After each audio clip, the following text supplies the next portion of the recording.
শুক্রবার জুমার দিন দুপুর 12টা থেকে 2টার মধ্যে এই ছোট্ট দোয়াটি কেউ যদি 11 বার পাঠ করে, এরপরে সে আল্লাহর কাছে যা চাইবে আল্লাহ পাক তাকে তাই দান করবে।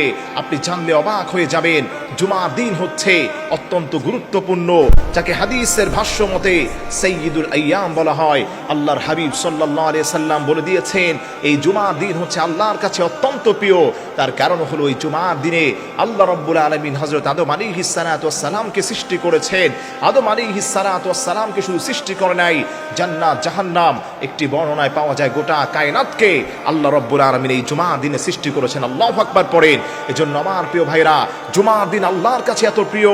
আল্লাহর হাবিব বলেন, এই জুমার দিনে কেউ যদি বেশি বেশি আল্লাহর কাছে দোয়া করতে পারে, আল্লাহ ওই গোলামের দোয়াগুলোকে কবুল করেন। এবং স্পেশালি যদি কিছু দোয়া পড়ে, কিছু নাম নিয়ে দোয়া করে, আল্লাহ তৎক্ষণাৎ ওই দোয়াকে কবুল করে নেন। মনে রাখবেন, শুক্রবার জুমার দিন দুপুর 12টা থেকে 2টার মধ্যে আপনি যদি এই দোয়াটাকে 11 বার পড়বেন, আপনি পড়বেন ইয়া রাহিমাল মাসাকিন, ইয়া রাহিমাল মাসাকিন, ইয়া রাহিমাল মাসাকিন। অত্যন্ত সহজ একটি দোয়া, সুন্দর একটি দোয়া, বেসিক একটি দোয়া। বাচ্চারাও এটা সুন্দরভাবে পড়তে পারে, আপনিও পড়তে পারবেন। আপনি 11 বার যদি আল্লাহর উপর ভরসা করে এটা পাঠ করতে পারেন, এরপরে আপনি আল্লাহর কাছে যা চাইবেন আল্লাহ পাক আপনাকে তাই দান করবেন।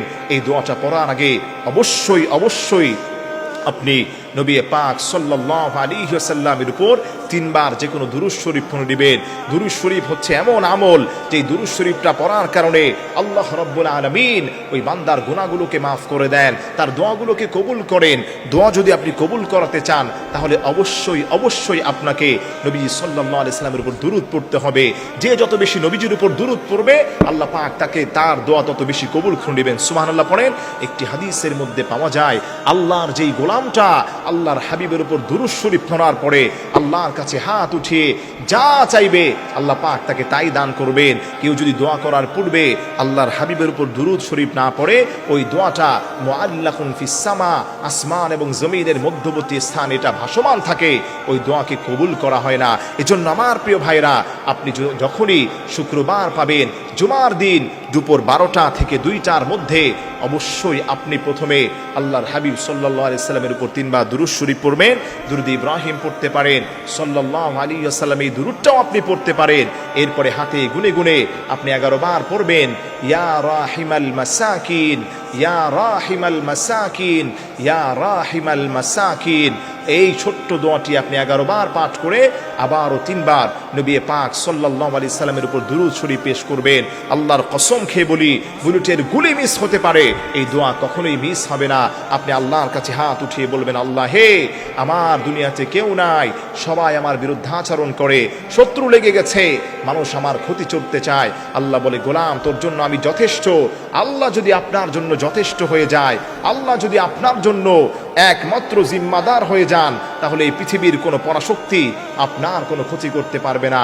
এজন্য আমার প্রিয় ভাইরা, আমি আবারও রিপিট করছি, সময়টা আপনি মনে রাখবেন, সপ্তাহের মধ্যে শ্রেষ্ঠ দিন সাইয়্যিদুল আইয়াম, জুমার দিন। এই জুমার দিনে আপনি ছোট্ট আমলটি করে দেখেন, মনের আশা পূর্ণ হয়ে যাবে, ব্যথা বেদনা আল্লাহ দূর করে দিবেন, ডিপ্রেশন দূর করে দিবেন। যেই দোয়া করবেন, নবীজি বললেন মুস্তাজিব, ওই গোলাম তার সেই দোয়াকেই আল্লাহ পাক কবুল করে নেবেন। তবে শর্ত হলো, পবিত্র স্থানে বসে দোয়াটা করতে হবে, পবিত্র পোশাক পরে দোয়াটা করতে হবে। আল্লাহর উপর পূর্ণ আশা, বিশ্বাস এবং ইয়াকিন যদি আপনার থাকে, তাহলে আপনার দোয়াটাকে আল্লাহ পাক কবুল করবেন। আপনি আল্লাহর কাছে দোয়া করলেন আমতা আমতা ভাবে, কোনো কবুল হওয়ার আশঙ্কা নাই, আপনি তাহলে আপনার দোয়া কবুল হবে না। আপনি ঠিকমতো নামাজ পড়েন না, কোরআনের তিলাওয়াত করেন না, দোয়া কবুল হবে না। দোয়া কবুল হওয়ার জন্যে আল্লাহর উপর বিশ্বাস এবং আস্থা আপনাকে রাখতে হবে।